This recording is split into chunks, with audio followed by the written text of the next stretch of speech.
Dear brothers and sisters in the Lord, ప్రభునందు ప్రియమైన సహోదర సహోదరులారా, today's verse for our meditation is taken from the book of Ezekiel 36 verse 11. నేటి దినం ధ్యానం కొరకే ఎజ్కేలు గ్రంథము 36వ అధ్యాయం 11వ వచనం నుంచి తీసుకొనబడింది. I will do better unto you than at your beginnings. మునుపటి కంటే అధికమైన మేలు మీకు కలుగజేసేదను. The book of Ezekiel is a prophetical book. ఎజ్కేలు గ్రంథము ప్రవచనాత్మకమైనటువంటి గ్రంథము. As we heard often, these verses can be meditated from different angles. తరచుగా మనం వింటూ వస్తున్నటువంటి విధానంలో ఈ వచనాల్ని వేర్వేరు కోణాల నుంచి మనం ధ్యానం చేయొచ్చు. The first angle is మొట్టమొదటి కోణం ఏంటంటే in relation to the Israelites of that day. ఆ దినాన ఇశ్రాయేలుకి ఉన్నటువంటి పరిస్థితి. Ezekiel was a prophet in the captivity of Babylon. ఈ యొక్క బబులోనులో చెరలో ఉండేటటువంటి వారికి ప్రవక్తగా ఎజ్కేలు ఉంటూ వచ్చాడు. He was taken as captive in the second invasion of Nebuchadnezzar around 597 BC. క్రీస్తు పూర్వం 597 దాదాపు ఆ సమయంలో నెబుకద్నెజర్ చక్రవర్తి రెండోసారి ఇశ్రాయేల్ మీద దండెత్తి వచ్చినప్పుడు చెరగా తీసుకుని పోయిన వారిలో ఈయన ఉన్నాడు. He prophesied about the return of Israel to the promised land again. Israel ప్రజలు తిరిగి మరలా స్వదేశానికి వస్తారని ఆయన ప్రవచిస్తూ వచ్చాడు. And the Lord is promising that He is going to settle them in their land. దేవుడు వారిని వారి దేశంలో వారిని స్థిరంగా ఉంచుతాడని చెప్తూ వచ్చాడు. And I will do better things than during the days of Joshua. యెహోషువ దినాల కంటే మేలైనటువంటి సంగతులు నేను చేస్తానని చెప్తున్నాడు. Therefore, అందుకే the first way we see this prophecy is the literal fulfillment in the lives of Israelites after the Babylonian captivity. ఆ యొక్క బబులోను చెర తర్వాత ఇశ్రాయేలు ప్రజలు తిరిగి మరలా వారి యొక్క దేశానికి రావడం ఆ దినాన ఆ యొక్క నెరవేర్పులోనికి వచ్చింది. ఆ కోణంలో మొట్టమొదటిగా మనం చూస్తాం. So the words of prophecy can be seen in different ways. ఈ యొక్క ప్రవచనాన్ని మూడు వేర్వేరు సంగతుల్లో మనం చూడొచ్చు. Number one, మొట్టమొదటిది literally true for the Israelites of that day. ఇశ్రాయేలులో ఉన్నటువంటి ఆ దినాన ఆ పరిస్థితుల్లో వారికి అక్షరార్థంగా సత్యం అది. The second way of interpreting is రెండో రకమైనటువంటి అన్వయించుకోదగిన సంగతి in relation to the second coming of Christ. యేసుక్రీస్తు ప్రభు రెండో రాకడికి సంబంధించిన సంగతి. That is the regathering of all Israel to their homeland. అంటే ఇశ్రాయేలు ప్రజల్ని సర్వలోకం నుంచి వారందరిని తిరిగి సమకూర్చి వారి స్వదేశానికి తీసుకురావడం. We know that all the Israelites were scattered throughout the whole world in 70 AD by Roman Emperor Titus. రోమా చక్రవర్తి టైటస్ ద్వారా క్రీస్తు శకం 70 సంవత్సరంలో ఇశ్రాయేలు ప్రజలు సర్వలోకానికి చెదరగొట్టబడ్డారు. But all of them are going to be regathered in their own land Israel just before the second coming of Lord Jesus Christ. యేసుక్రీస్తు ప్రభు రెండో రాకడికి కొంత ముందుగా ప్రపంచంలో చెల్లాచెదురైనటువంటి ఇశ్రాయేలులందరూ వారి స్వదేశమైనటువంటి ఇశ్రాయేల్కి తిరిగి సమకూర్చబడినాయన్నారు. This shows the timelessness of prophecy. That is, prophecy can be applied to any time. అంటే ఈ యొక్క ప్రవచనం అనేది పలానా కాలానికే పరిమితం అని కాకుండా ఏ కాలానికైనా అది అన్వయించుకోదగింది అనే దాన్ని మనం చూస్తూ ఉన్నాం. That's why the Bible can be applied to all ages, all generations of all centuries. అందుకే బైబిల్ అన్ని తరాల వారికి, అన్ని కాలముల వారికి, అన్ని శతాబ్దాల వారికి అన్వయించుకోదగింది. So it is not a wonder that Ezekiel prophesied about the second coming of Lord Jesus Christ, even his first coming as a baby in Bethlehem. అయితే యేసుక్రీస్తు ప్రభు ఇంకా బెత్లెహేములో శిశువుగా జన్మించడానికంటే ముందుగానే యేసుక్రీస్తు ప్రభు రెండో రాకడ గురించి ఎజ్కేలు ప్రవక్త ప్రవచిస్తూ వచ్చాడు. Almost 2600 years ago these are prophesied. దాదాపు 2600 సంవత్సరాల క్రితం ఇవన్నీ ప్రవచించబడుతూ So వచ్చాయి. the second way of applying the truth is in relation to the second coming of Christ. రెండో విధానంలో యొక్క సత్యాన్ని అన్వయించుకోదగినటువంటి సంగతి ఏంటంటే యేసుక్రీస్తు ప్రభు రాకడ రెండో రాకడకి సంబంధించినటువంటిది. So the third way of applying the prophecies is we can apply to our individual lives today.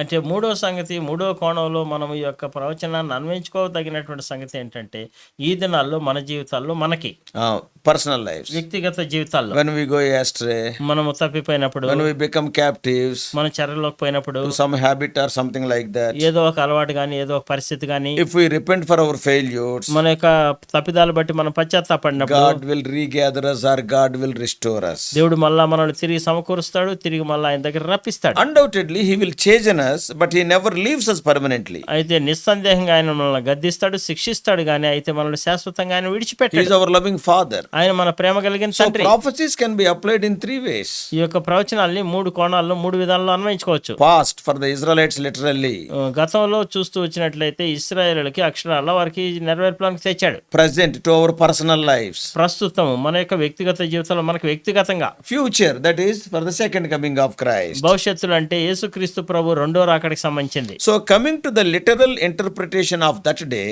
అయితే అక్షరార్థంగా ఆ దినానికి అన్వయించుకోదగినటువంటి సంగతి చూస్తే we can understand that when the land of Israel was captured by Assyrians in 722 BC, క్రీస్తు పూర్వం 722 సంవత్సరంలో ఈ యొక్క అష్షూరియులు ఇస్రాయేల్ దేశాన్ని ఆక్రమించుకున్నారు. and later Babylonians have taken Jewish people into captivity in 606 BC. దాని తర్వాత క్రీస్తు పూర్వం 606 సంవత్సరంలో ఈ యొక్క బబులోను వారు వచ్చి యూదుల్ని చెరగా వారి దేశానికి తీసుకెళ్లారు By Nebuchadnezzar. నెబుకద్నెజర్ ద్వారా. So certain neighboring nations took that an opportunity and seized that former Israelites territory. అందుకే వారు ఏం చేశారంటే పొరుగు దేశాలు ఉండేటటువంటి వారు దీన్ని ఒక అదునుగా అవకాశంగా తీసుకొని ఈ యొక్క కణాన్ని వచ్చి వారు ఆక్రమించుకొని వారి స్వాధీనపరచుకున్నారు. Actually it was the land of Israelites. నిజానికి చూస్తే అది ఇశ్రాయేల్ యొక్క భూభాగం. Assyrians have taken Israelites. ఈ యొక్క ఇశ్రాయేలీనేమో అష్షూరీయులు తీసుకెళ్లిపోయారు. And the Babylonians have taken Jewish people. ఈ యొక్క బబులోను వారేమో యూదుల్ని చెరగా The తీసుకెళ్లిపోయారు. land was almost desolate and empty. ఈ యొక్క భూభాగం చూస్తూ వచ్చినట్లయితే నిర్మానుష్యంగా ప్రజలు లేకుండా ఖాళీగా అయిపోయింది. So because of that the neighboring countries came and occupied this Israelites territory. ఇప్పుడు ఏం చేశారంటే పొరుగు దేశాల వారు వచ్చి ఇశ్రాయేల్ యొక్క భూభాగాన్ని ఆక్రమించుకున్నారు. The removal of the Israelites from their own land gave them a chance. అయితే ఇశ్రాయేలుని వారి యొక్క దేశంలో నుంచి తీసివేయబడడం అనేది వేరే వారికి అవకాశం ఇచ్చినట్టయింది. This is written in Ezekiel 36 verses 1 and 2. ఇది ఎజ్కేలు 36 మొదటి 2 వచనాల్లో రాయబడింది. So in spite of their sinful living and captivity, వారు పాపంలో జీవిస్తూ రావడము చెరలో ఉండడం బట్టి even then అయినప్పటికీ God is comforting his people with the reminder that the land rightly belongs to them only.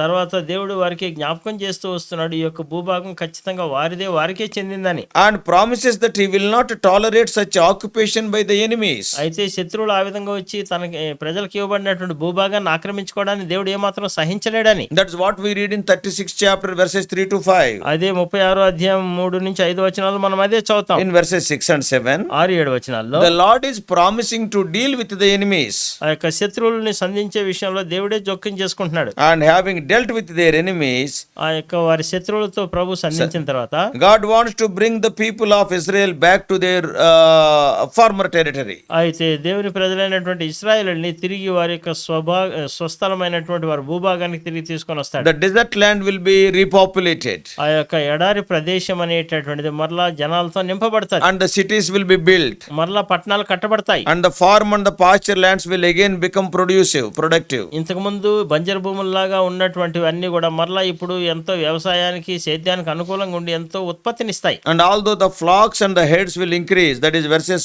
8 to 12. 8 నుంచి 12 వచనాల్లో మనం చూస్తూ వచ్చినట్లయితే ఆ యొక్క మందలు ఎంతో విస్తారంలో అవుతాయి, వృద్ధి చెందుతాయి. He wants to revive the land and also soil also. ఆయన ఏం చేయనంటే ఆ యొక్క భూమిని నేలని సారాన్ని మరలా ఆయన ఉజ్జీవింపజేయనన్నాడు. Once again the land will be favorable to them. మరొకసారి ఆ యొక్క నేల కూడా వారికి ఎంతో అనుకూలంగా ప్రవర్తిస్తుంది. Even when we apply this prophecy to the present day, that is 21st century, ఈ 21వ శతాబ్దంలో ఉండేటటువంటి మనకి ఈ యొక్క ప్రవచనాన్ని మనం అన్వయించుకుంటే we know that we are living very close to the second advent of Jesus Christ. యేసుక్రీస్తు ప్రభు రెండో రాకడికి మనం అత్యంత సమీపంగా మనం జీవిస్తూ ఉన్నాం. If we see the recent history, ఈ మధ్యకాలంలో జరిగిన చరిత్రను మనం చూస్తూ when the country Israel got independence in the month of May 1948, మే మాసం 1948వ సంవత్సరంలో ఇశ్రాయెల్కి స్వాతంత్రం వచ్చినప్పుడు we all know at that time the total Jewish population in Israel was between 6 to 8 lakhs. ఆ దినాన ఇశ్రాయెల్ యొక్క జనాభా చూస్తూ వచ్చినట్లయితే 6 నుంచి 8 లక్షలు ఉంటూ వచ్చింది. But today it is almost increased by 10 times. అయితే ఈ దినాన మనం చూస్తూ వచ్చినట్లయితే దాదాపు 10 రెట్లు పెరిగింది. The population is slowly touching 1 crore. ఇప్పుడు ఆ జనాభా చూస్తూ వచ్చినట్లయితే దాదాపు 1 కోటికి చేరుకునింది. Now all the desolate places are populated. ఇప్పుడు ఆ నిర్మానుష్య ప్రదేశాలన్నీ కూడా జనాలతో నింపబడి ఉంటాయి. Even the land is yielding more fruit. ఇప్పుడు అంత మాత్రమే కాదు, ఆ భూమి కూడా ఎక్కువ సారాన్ని, ఎక్కువ అభివృద్ధిని ఇస్తూ దిగుబడిని ఇస్తుంది. The same land which was barren for more than 18 centuries. 18 శతాబ్దాల కంటే ఎక్కువగా అది బంజరు భూమిలాగా నిర్మానుష్యంగా ఉన్నటువంటి భూమి And now became fertile. ఇప్పుడు ఎంతో సారవంతమైన నేల అయిపోయింది. It is yielding excellent fruit. ఇప్పుడు ఎంతో అద్భుతమైనటువంటి ఎంతో ఎక్కువ దిగుబడిస్తూ ఉంది. Both quality wise or quantity wise. ఇప్పుడు చూస్తే నాణ్యత పరంగాను ఎంతో ఈ యొక్క లెక్క పరంగా సంఖ్య పరంగాను. We all know the country of Israel is exporting agricultural technology to many countries. మనకందరికీ బాగా తెలుసు కదా, ఈ యొక్క ఇస్రాయేల్ దేశము ప్రపంచంలో అనేక దేశాలకి వ్యవసాయ సంబంధమైనటువంటి శాస్త్ర సాంకేతిక పరిజ్ఞానాన్ని ఎగుమతి చేస్తోంది. Our country, India, మన దేశము India it is known as agricultural country. సేద్య వ్యవసాయానికి ప్రాముఖ్యతనిచ్చే దేశము, వ్యవసాయ దేశము. But అయితే see, Israel, ఇస్రాయేల్ దేశం not even 1 crore population is there. కనీసం 1 కోటి జనాభా కూడా లేరు. Our country, మన దేశం it is number 1 in population, nearly 140 crores are there. ఈ యొక్క జనాభా పరంగా చూస్తే మొదటి ర్యాంకులో ఉంది, దాదాపు 140 కోట్లు. These 140 crores of people are importing agricultural technology from Israel, that is 1 crore people. ఇప్పుడు చూస్తే ఈ 140 కోట్లు ఉండేటటువంటి ఈ జనాభా కలిగినటువంటి ఈ దేశము, 1 కోటి మంది ఉండేటటువంటి ఇస్రాయెల్ దేశం నుంచి వ్యవసాయ శాస్త్ర సాంకేతిక పరిజ్ఞానాన్ని దిగుమతి చేసుకుంటున్నాయి. What does it mean? ఏంటి దాని అర్థం? Apart from other things, వేరే సంగతులను మినహాయిస్తే yes, it is the fulfillment of the prophecy. దేవుని యొక్క ప్రవచనములో నెరవేర్పులో భాగమది. All the desolate places are going to be inhabited.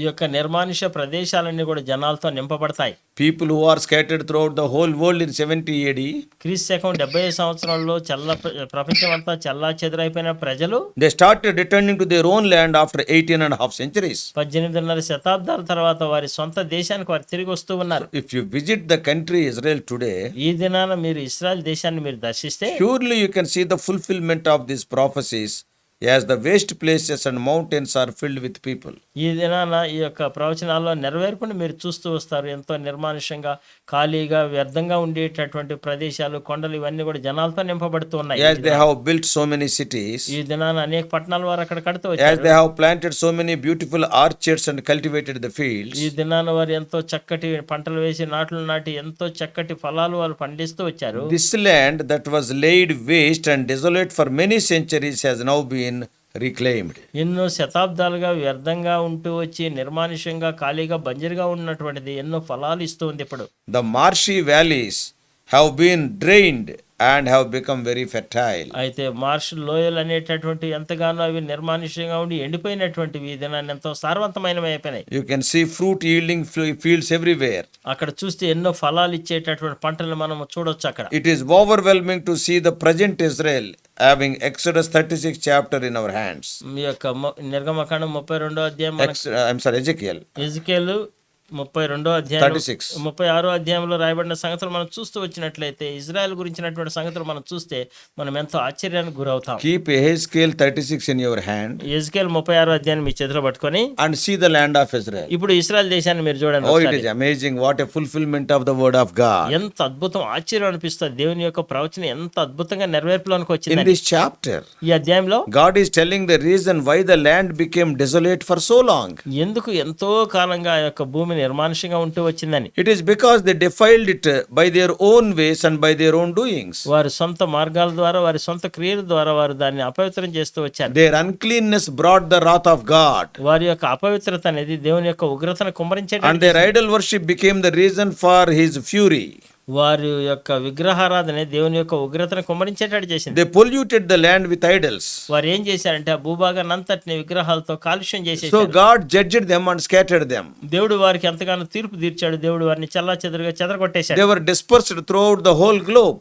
వారు ప్రపంచం అంతా కూడా చెల్లాచెదురైపోయినారు. So dear brothers and sisters, ప్రేమైన సహోదరులారా, సహోదరులారా, even in our lives, మన జీవితాల్లో కూడా చూస్తే God has made wonderful promises. దేవుడు మన జీవితాల్లో కూడా అద్భుతమైనటువంటి వాగ్దానాలు చేస్తూ వచ్చాడు. As long as we obey his commandments and maintain a holy life, ఎంతకాలం అయితే మనం ఆయన యొక్క ఆజ్ఞలకు విధేయత చూపించి మనం ఆయన యొక్క విధులను గైకొంటూ ఉంటామో, లోబడి ఉంటామో, we will be blessed above all other people. వేరే వారందరికంటే అధికంగా మనం But ఆశీర్వదించబడతాం. when we disobey, మనం అవిధేయత చూపించినప్పుడు we have to taste his fury and punishment. ఆయన యొక్క శిక్ష, ఆయన యొక్క ఉగ్రతని మనం రుచి చూడాల్సి ఉంటది. Today, why are you suffering? ఈ దినాన్ని ఎందుకు నీవు ఇబ్బంది పడుతున్నావు? Why there is no peace in your life? నీ జీవితంలో ఎందుకు విశ్రాంతి లేదు? Examine your life. నీ జీవితాలను పరీక్షించుకో. Remove those things which are causing unholiness in your life. నీ జీవితంలో అపవిత్రతను తీసుకొచ్చేటటువంటి సంగతులను గుర్తించి తీసివేయి. Trust him.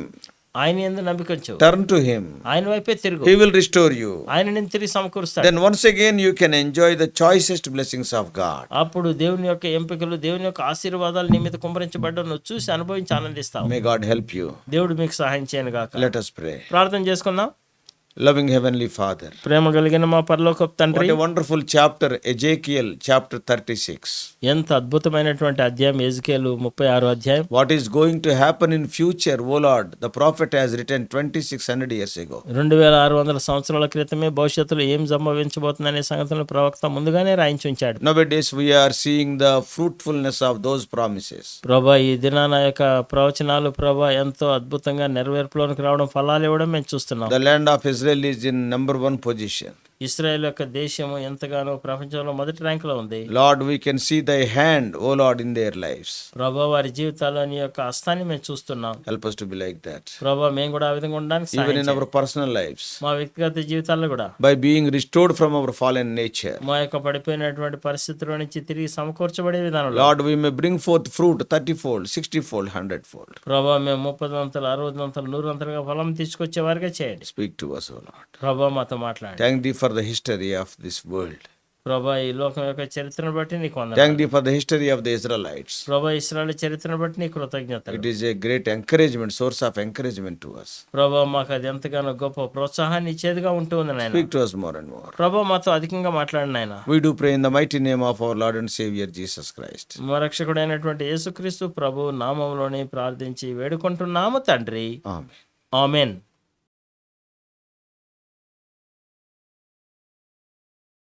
God bless you all.